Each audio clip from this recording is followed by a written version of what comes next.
How to become master of your intuition, part 2. We all wish to trust our feeling a little bit better, and it can be hard and challenging at times. So today we're going to be taking a little bit of a deeper dive into that. First of all, we differentiate between natural feeling, misguided feeling, and unnatural feeling. Natural feeling is our inherent feeling of truth. We know something is right and we know when something is not. And we know to position ourselves in a way that we can actually receive that. And by positioning, I mean being open to that. So this is the feeling where we trust ourselves to do what's good for us. Deeply trust ourselves in what is good for us. A misguided feeling is a feeling that enters the top layers of our being and not our deepest ones, where our core actually is. When a feeling is more in our top or more superficial layers of our being, it actually means that the origin of the feeling is coming from somewhere else usually. That's why this is not to be mistaken with actual intuition. Maybe you strongly feel that you need to leave your partner, for example. It could be very well that your partner actually has something better for you in store in life, and you are afraid of that change.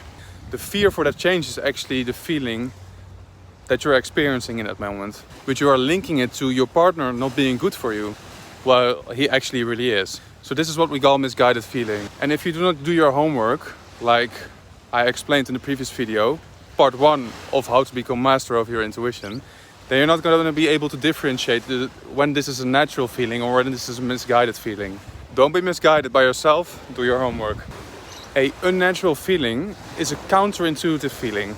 This is a feeling that we fill in ourselves from experiences or knowledge, not to be mistaken with actual experience and the feeling that comes from that.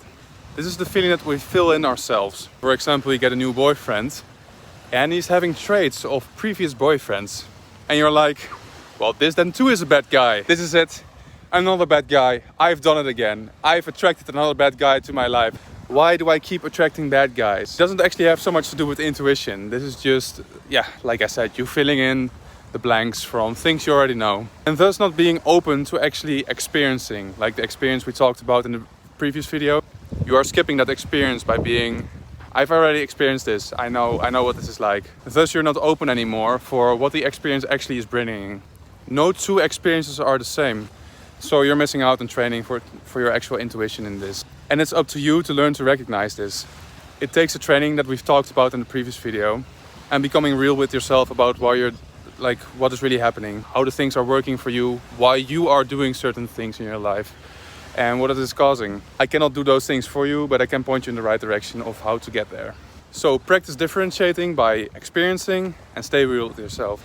And I'm not sure if this is my misguided feeling, but I really feel like you want to hit that subscribe button on my channel right now. So please help me out, subscribe to me. I fucking love that, makes me so happy. And see you next week with another video. Bye bye.